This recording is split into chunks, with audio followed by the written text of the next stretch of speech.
brought to you by V-Guard. લોકસભાની ચૂંટણી માટે ચોથા તબક્કાનું મતદાન. ચોથા તબક્કામાં 10 રાજ્યની 96 બેઠકો પર મતદાન યોજાયું છે.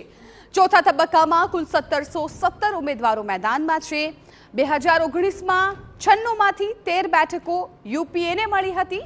એનડીએને 2019માં 96માંથી 50 બેઠકો જીતી હતી.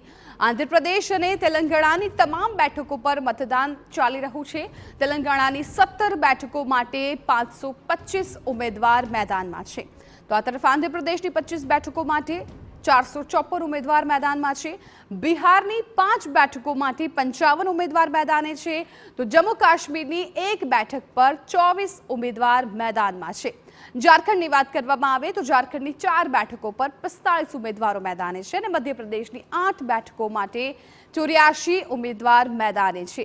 મહારાષ્ટ્રની 11 બેઠકો માટે 298 જેટલા ઉમેદવારો છે મેદાને છે અને ઓડિશાની 4 બેઠક માટે 37 ઉમેદવાર મેદાને છે. તો આ તરફ પશ્ચિમ બંગાળની 8 બેઠક માટે 75 ઉમેદવાર મેદાને છે. ઉત્તર પ્રદેશની જો વાત કરવામાં આવે તો ત્યાં 13 બેઠકો માટે 130 જેટલા ઉમેદવારો વચ્ચેનો જંગ જામ્યો છે.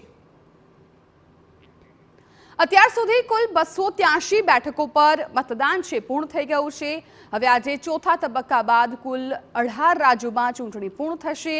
4 કેન્દ્ર શાસિત પ્રદેશોમાં પણ મતદાન પૂર્ણ થશે. ચોથા તબક્કા બાદ 379 બેઠકો પર પૂર્ણ થશે ચૂંટણી. ચોથા તબક્કા બાદ 164 બેઠકો પર મતદાન બાકી રહેશે.